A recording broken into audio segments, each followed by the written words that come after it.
Hello students, देखिए आज हम चैप्टर नंबर हमारा जो है 13 न्यूक्लियाई उसकी एक्सरसाइज के क्वेश्चंस करेंगे, जिसका फर्स्ट क्वेश्चन कुछ ऐसा दिया है। Two stable isotopes of lithium 3Li6 and 3Li7 have respective abundance of 7.5% and 92.5%. These isotopes have masses 6.01512 U and 7.01600 U respectively. Find the atomic mass of lithium. यहाँ पर दो क्वेश्चन दिए हैं, एक लिथियम के लिए है, सेकेंड है बोरॉन के लिए. Boron has two stable isotopes 5b10 and 5b11. The respective masses are 10.01294 U and 11.00931 U. And the atomic mass of boron is 10.811 U. Find the abundance of 5b10 and 5b11. देखिए first जो हमारा question है, question number A, उसका मतलब ये हुआ कि जो लिथियम है उसके दो आइसोटॉप्स है 3Li6 and 3Li7 और दोनों का हमें एबंडेंस दिया है और उसका मास भी दिया है. तो find the atomic mass of lithium. देखिए पहली चीज जब हम फाइंड करते हैं एटॉमिक मास,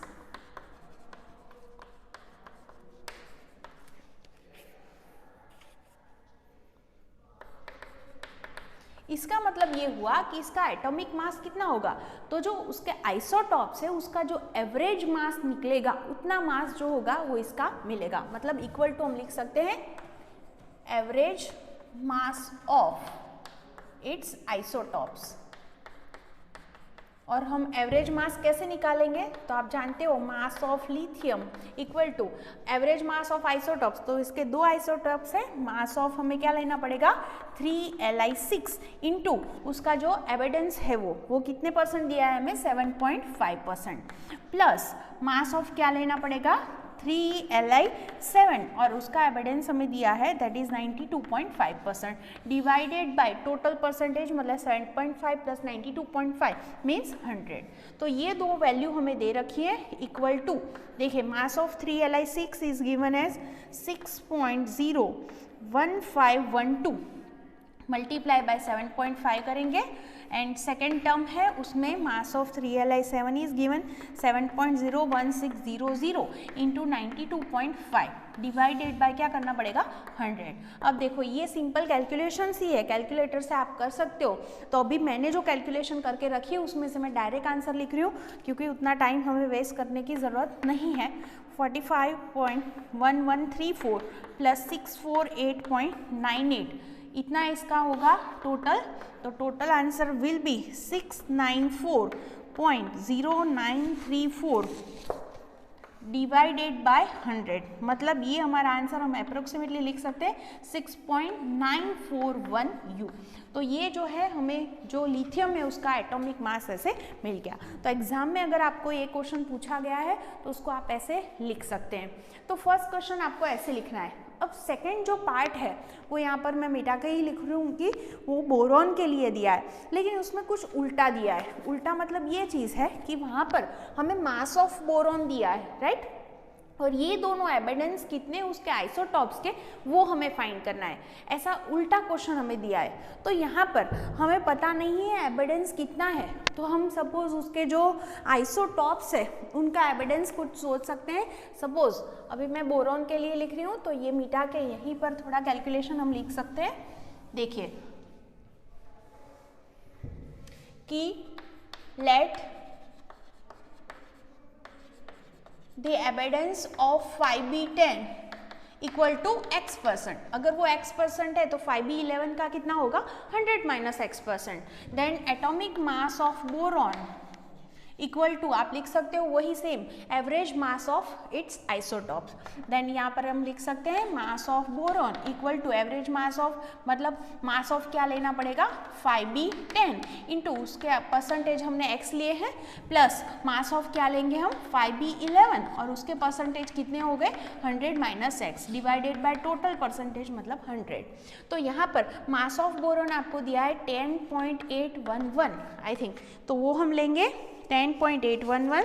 देन 5b10 है वो हमें दिया है 10.01294 मल्टीप्लाई बाय x प्लस ये वैल्यू है हमारे पास वो है 11.00931 इंटू 100 माइनस x. आप क्या करोगे, ये डिवाइडेड बाय 100 तो है ही, तो पहले ये 100 वाली टर्म यहाँ जाएगी तो इससे मल्टीप्लाई करोगे तो 1081.1 आएगा। यहाँ पर फर्स्ट टर्म ऐसे ही हम लिखते हैं। देन सेकेंड, ये जो टर्म है उसको 100 से आप मल्टीप्लाई करोगे तो your answer will be 1100.931 minus ये x से मल्टीप्लाई होगा तो 11.00931x। अब x वाली जो टर्म है उसको एक साइड रखेंगे और बाकी की टर्म को एक साइड लेकर जाएंगे तो 1081.1 माइनस 110.931 इक्वल टू, ये दोनों का माइनस करना पड़ेगा, मतलब कि 10.01294 माइनस 11.00931 इंटू एक्स, मतलब एक्स वाली टर्म हमने एक साइड रखी तो ये आंसर भी माइनस में आएगा, ये आंसर भी माइनस में आएगा। तो जब हम एक्स फाइंड करेंगे तो माइनस माइनस कैंसिल होके प्लस हो जाएगा और हमें आंसर मिल जाएगा। तो मैं अभी यहाँ से आंसर लिखूंगी, मेरा आंसर कुछ मिलेगा। सपोज पहले अगर एक्स के साथ जो टर्म आ रही है उसका आंसर 0.99637 मिल रहा है और इक्वल टू इस साइड है 19.831, देन x इक्वल टू आप लिख सकते हो 19.831 बाय 0.99637, तो आपका आंसर कुछ आएगा 19.90%। तो 5b10 जो है उसका प्रपोर्शन हमें कितना मिला, देयरफॉर 5b10 है उसका प्रपोर्शन हमें मिलेगा 19.90%। देन 5b11 का कितना होगा, तो 100 माइनस 19.90 मतलब आप लिख सकते हो 80.10%। तो ये जो है इसका कितना एविडेंस है वो दोनों का आप ऐसे निकाल सकते हैं। ओके, तो फर्स्ट क्वेश्चन आप ऐसे सॉल्व करेंगे, बहुत इजी क्वेश्चन है। अब सेकंड क्वेश्चन पर चलते हैं।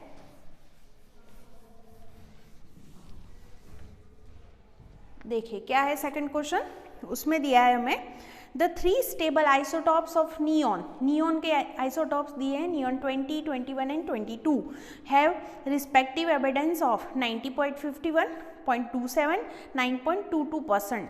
The atomic masses of 3 isotopes are, उनके एटॉमिक मासेस भी दिए हैं। Then obtain the average mass of neon. आप जानते हैं जैसे हमने अभी थोड़ी देर पहले जो क्वेश्चन किया था हमारा, सेम ऐसे ही हम कर सकते हैं। देन एवरेज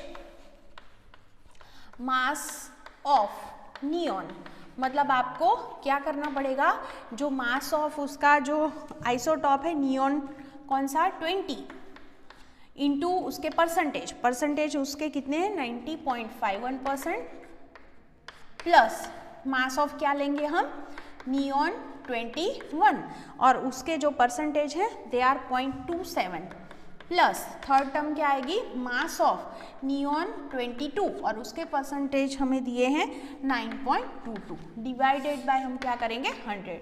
अब सारी वैल्यू है आपके पास, सिंपल कैलकुलेशन करेंगे। पहले का मास हमें कुछ दिया है 19.99 मल्टीप्लाई बाय 90.51 प्लस 21 वाले का मास दिया है 20.99 राइट, और उसको 0.27 से मल्टीप्लाई करेंगे प्लस इसका मास दिया है 21.99 और उसको 9.22 से मल्टीप्लाई करेंगे, डिवाइडेड बाय 100 करोगे आपको आंसर मिल जाएगा। सिंपल कैलकुलेशन है। तो अभी ये मैं डायरेक्ट आंसर लिख रही हूँ क्योंकि इतना कैलकुलेशन आप इजीली कर सकते हो। तो आपका जो आंसर मिलेगा वो कुछ ऐसा मिलेगा 20 फाइनल आंसर मैं लिख रही हूँ 1771 मतलब अप्रॉक्सीमेटली 20.18 यू भी आप उसको लिख सकते हैं।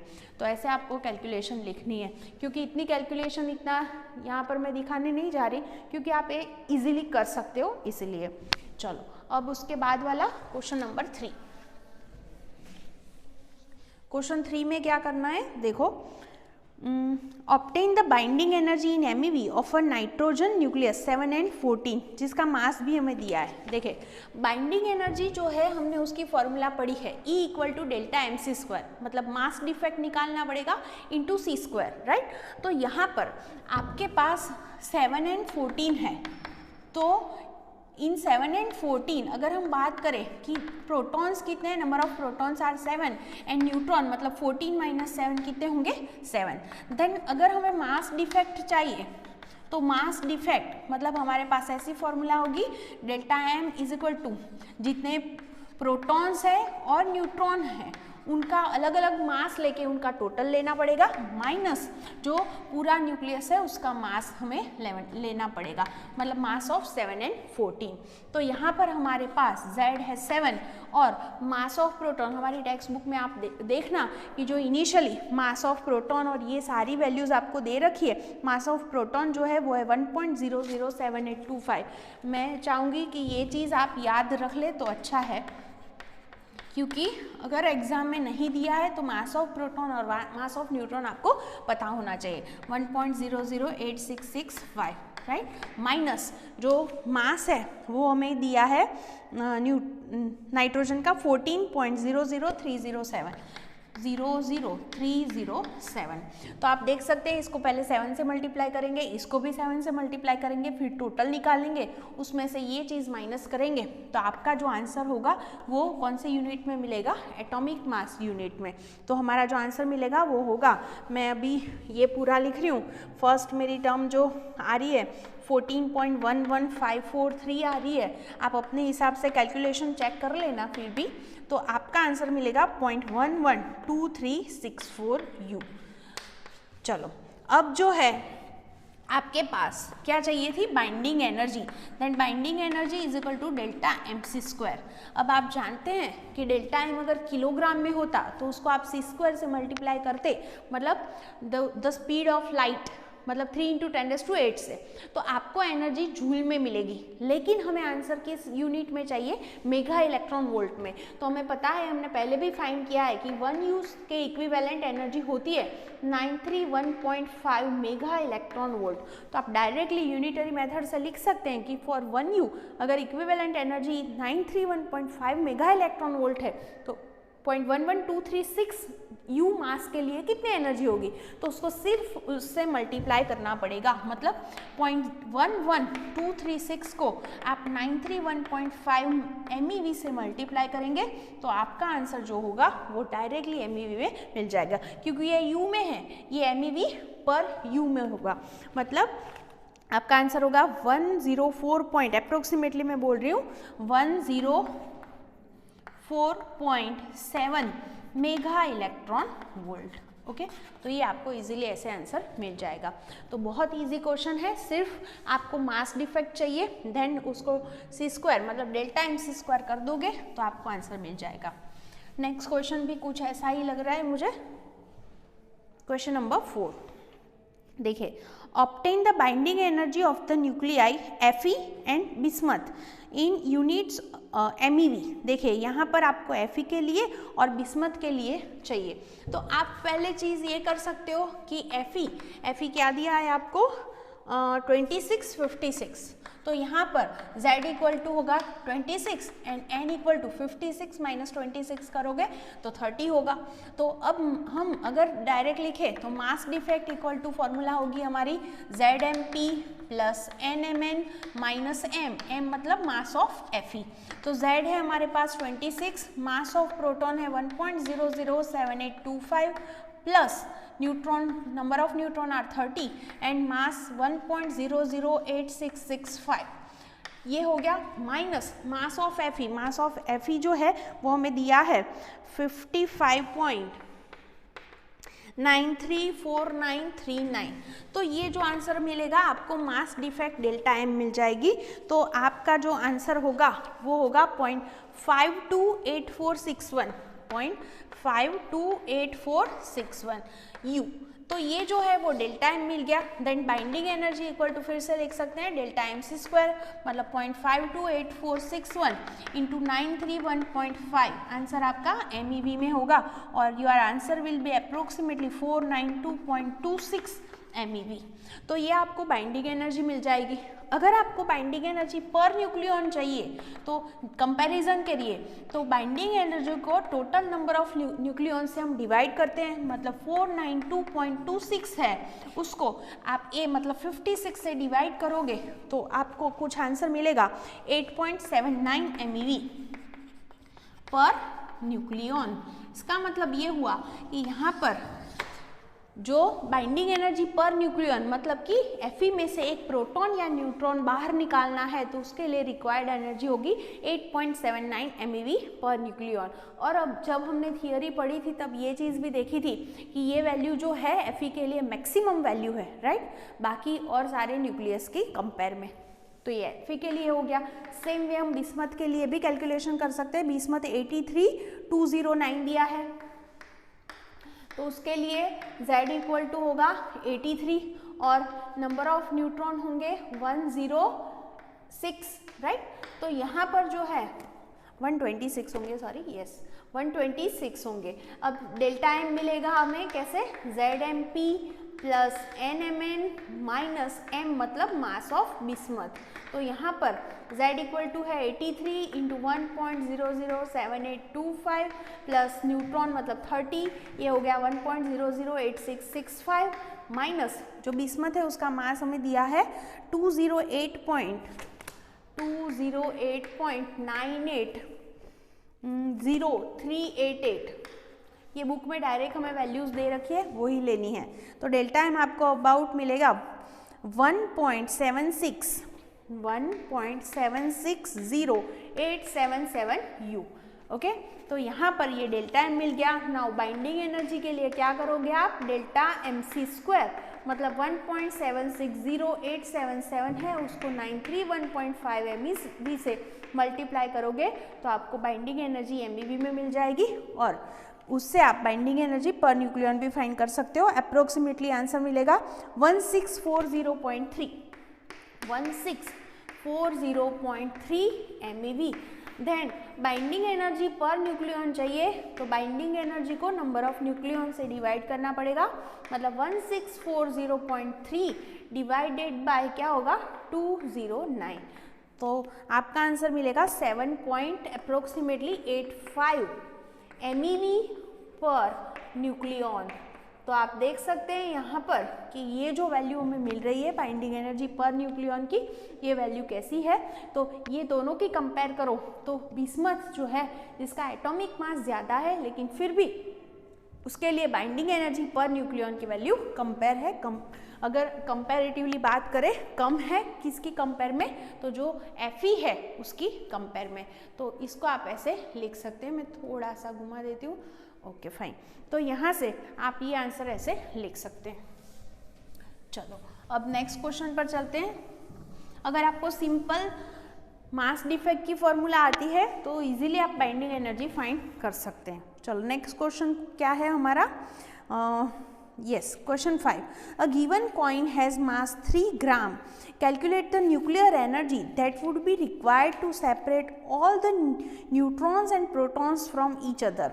For simplicity, assume that coin is entirely made of copper 2963 atom और उसका जो मास है वो भी हमें दे रखा है। देखिए हमारे पास कॉपर है, 3 ग्राम का कॉपर है, उसका कॉइन है, जिसके लिए हमें क्या फाइंड करना है यहाँ पर कि उसमें जितने प्रोटॉन और न्यूट्रॉन हैं सबको हमें बाहर निकालना है।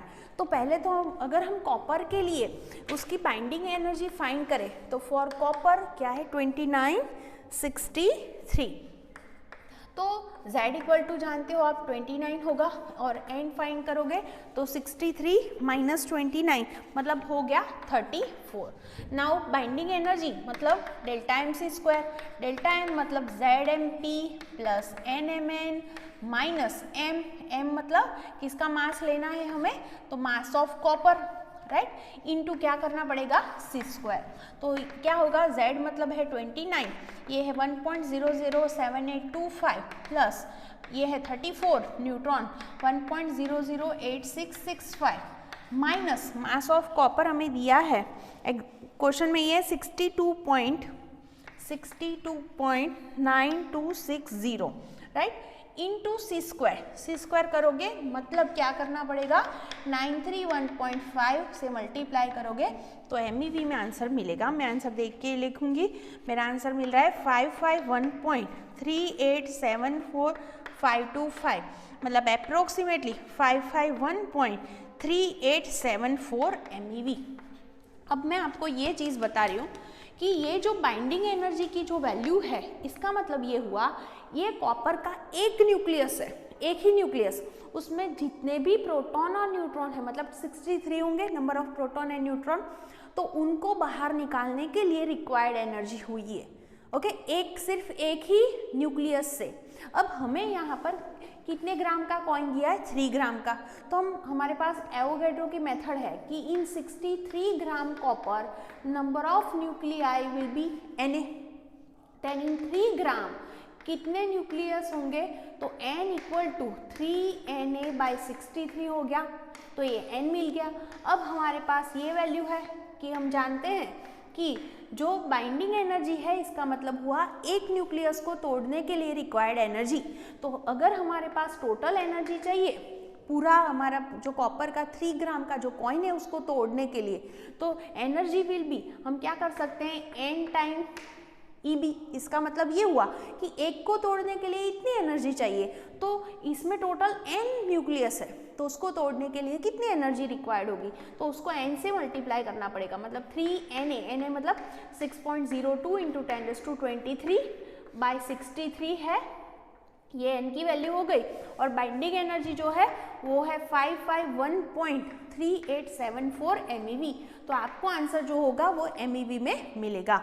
तो मैं आंसर लिख लूँगी यहाँ से, वो हो रहा है मेरा आंसर 1.582 इंटू 10⁻25 MeV। अगर आपको आंसर जूल में चाहिए तो आप वो भी फाइंड कर सकते हैं। कैसे कर सकते हैं? मेगा मतलब 10⁻6 और इलेक्ट्रॉन वोल्ट को जूल में कन्वर्ट करने के लिए 1.6 इंटू 10⁻19 से आप मल्टीप्लाई करेंगे, तो आपको जो आंसर है वो वहाँ से जूल में भी मिल सकता है। तो यहाँ पर एक ही चीज़ थी कि बाइंडिंग एनर्जी जो है वो हमें सिर्फ एक न्यूक्लियस को तोड़ने के लिए रिक्वायर्ड एनर्जी होती है। तो हमने ये फाइंड किया कि 3 ग्राम कॉपर में टोटल कॉपर के कितने न्यूक्लियस हैं, तो वो नंबर ऑफ न्यूक्लियस मिल गए, फिर यूनिटरी मेथड से आप आंसर निकाल सकते हो। ओके, चलो नेक्स्ट क्वेश्चन पर चलते हैं।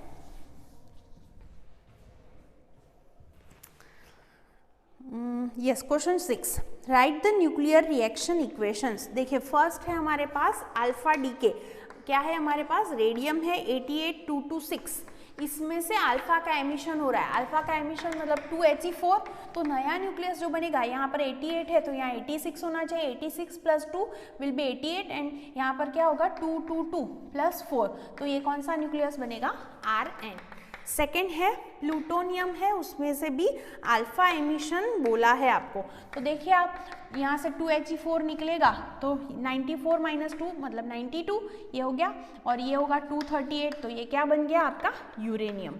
थर्ड है आपके पास कि यस फॉस्फोरस में से बीटा डीके, फॉस्फोरस मतलब 15 32 दिया है, यस बीटा माइनस बोला है, बीटा माइनस मतलब -1E0 और इसके साथ ऑलवेज क्या निकलता है? Anti neutrino.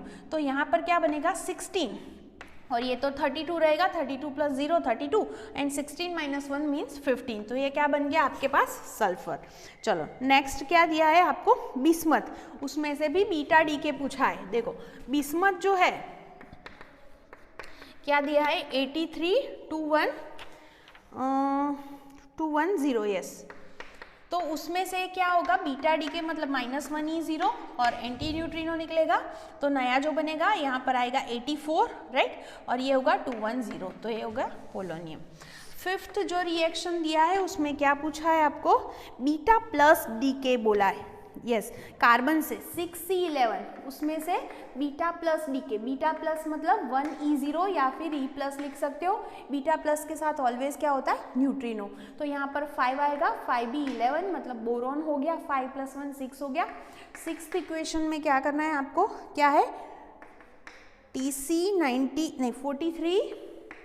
Tc97, उसमें से भी बीटा डीके है, बीटा डीके मतलब 1E0 और उसके साथ क्या होगा? ऑलवेज एंड न्यूट्रिनो, और यहाँ पर क्या बनेगा? 4297। देखिए 42 + 1 हो गया 43 और ये बन रहा है हमारा मॉलिब्डेनम 42 मतलब, राइट। एंड सिक्स उसमें जेनॉन है, जेनॉन का 54 क्या है 120।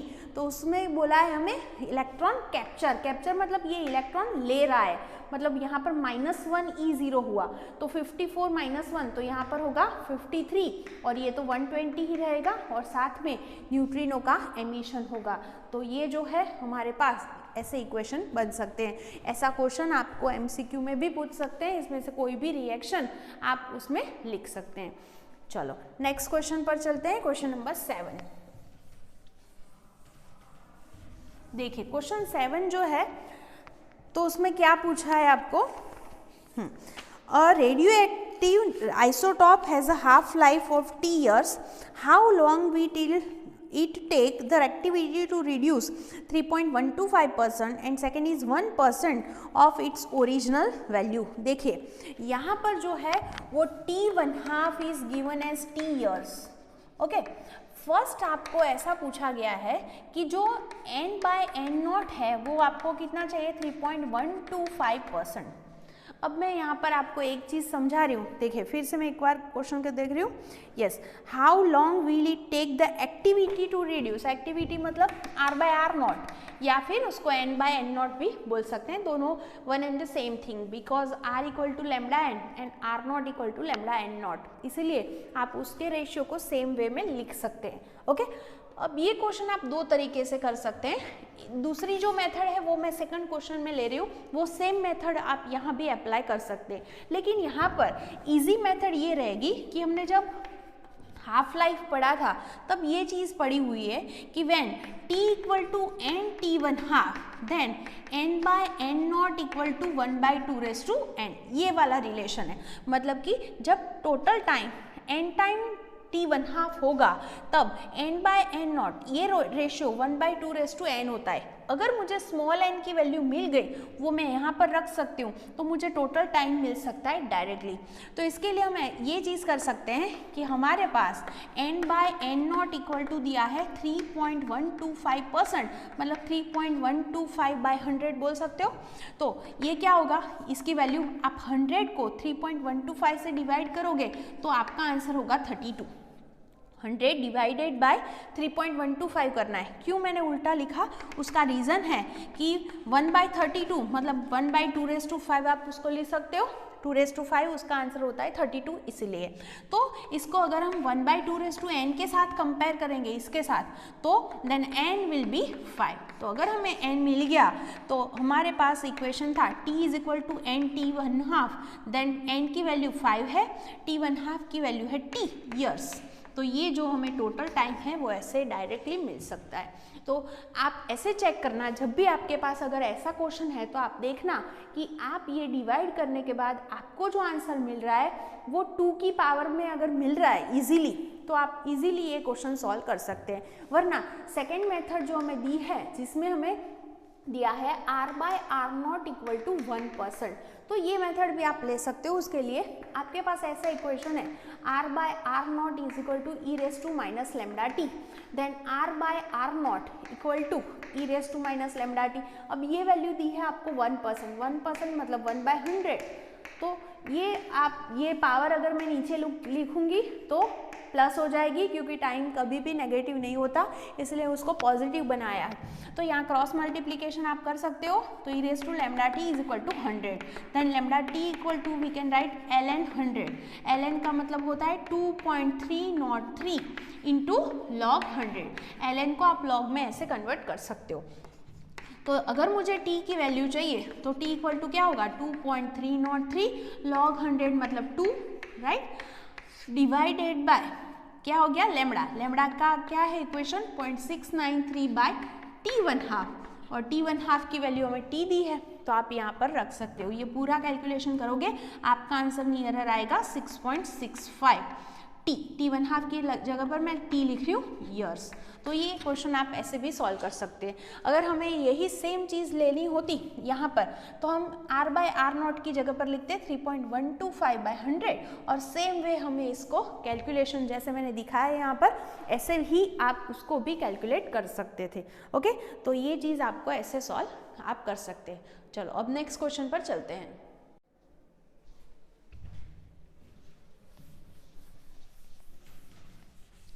नेक्स्ट क्वेश्चन बहुत लंबा दिया है लेकिन आंसर बहुत इजी है हमारे लिए। क्वेश्चन में कुछ ऐसा दिया है, the normal activity of living carbon containing matter is found to be about 15 decays per minute for every gram of carbon. This activity arises from the small proportion of radioactive 6C14 present with the stable carbon isotope 6C12.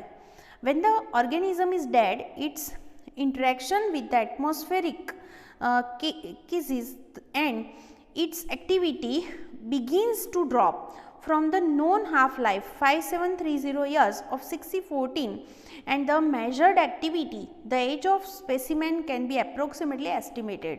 This is the principle of 6C14 dating used in archaeology. Suppose a specimen from Mohenjo-daro gives an activity of 9 dk per minute per gram of carbon. Estimate the approximate age of Indus Valley civilization. देखिए यहाँ पर इसका मतलब कुछ ऐसा है कि हमने जो स्पेसिमेन ली है उसकी जो इनिशियल एक्टिविटी थी, इनिशियल एक्टिविटी मतलब R0, उसकी वैल्यू हमें दी है 15 डीकेज पर मिनट इन 1 ग्राम, और कुछ टाइम के बाद वो एक्टिविटी हो रही है 9 डीकेज पर मिनट। यहाँ पर हमने जो कार्बन लिया है उसकी half life T1/2 is 5730 years. तो यहाँ पर हमें ये जानना है कि ये स्पेसिमेन कितना पुराना है, मतलब टाइम उससे कितना टोटल लिया है T। तो यहाँ पर आप सिंपल इक्वेशन बना सकते हो, R equal to R0 e raise to minus lambda t है आपके पास। R की वैल्यू हम 9 लेंगे, R0 इनिशियल था 15, e रेज टू मैं लिख रही हूँ अभी माइनस लेमडा टी। आप जानते हैं यहाँ पर कि 9/15 इक्वल टू हम लिख सकते हैं, इसको अगर मैं पावर को नीचे लिखूंगी तो ऐसे होगी, नेगेटिव है वो पॉजिटिव हो जाएगी। तो यहाँ पर हम लिख सकते हैं क्रॉस मल्टीप्लीकेशन से e raise to lambda T is equal to 15/9, 15/9 है तो आपका आंसर होगा 1.6667 e raise to minus lambda T equal to, then lambda T equal to हम लिख सकते हैं ln 1.6667। ln मतलब फिर से मैं बोल रही हूँ 2.303 इंटू लॉग 1.6667 होगा, तो लेमडा टी की ये वैल्यू हो गई। तो टी इक्वल टू ये क्या होगा, डिवाइडेड बाय लेमडा, लेमडा मतलब 0.693 बाय T1/2।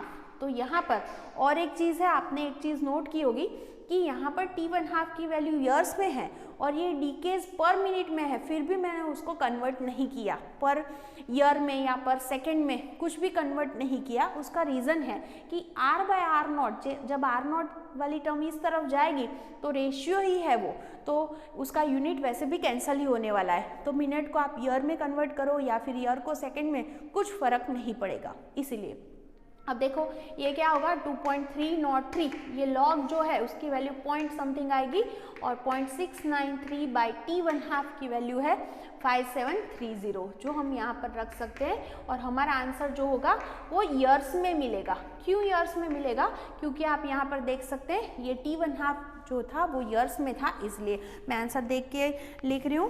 वो मेरा आंसर कुछ ऐसा मिला है, लॉग का आंसर है 0.2218 और ये मल्टीप्लाई करके मुझे आंसर जो मिल रहा है मैं अप्रोक्सीमेटली लिख रही हूँ 4224 ईयर्स। ओके, तो ये आंसर आप ऐसे लिख सकते हैं। चलो अब नेक्स्ट क्वेश्चन पर चलते हैं। देखिए क्वेश्चन नंबर 9, उसमें दिया है हमें obtain the amount of cobalt. Cobalt क्या है हमारे पास 2760 necessary to provide a radioactive source of 8 millicurie strength. The half life of cobalt is 5.3 year.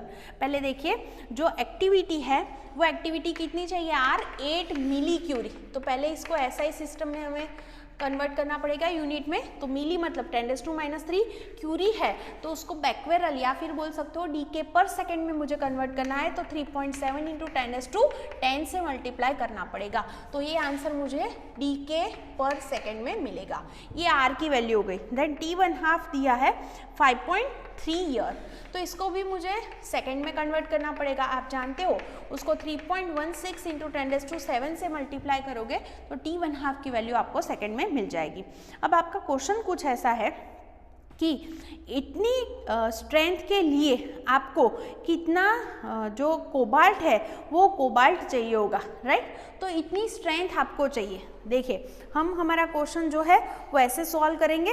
पहले मैं लिख रही हूँ कि हमारे पास एक्टिविटी R इक्वल टू ऐसे फॉर्मूला है लैम्बडा n, राइट, वेर जो n है, n चाहिए मुझे तो मैं क्या कर सकती हूँ R बाय लैम्बडा।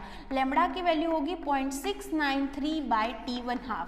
तो यहाँ से मुझे नंबर ऑफ न्यूक्लियाई मिल जाएगा, राइट। तो ये चीज़ पहले क्या मिल रही है वो हम फाइंड करते हैं। तो R की वैल्यू है 8 इंटू 10⁻³ इंटू 3.7 इंटू 10⁻10, ये R हो गया।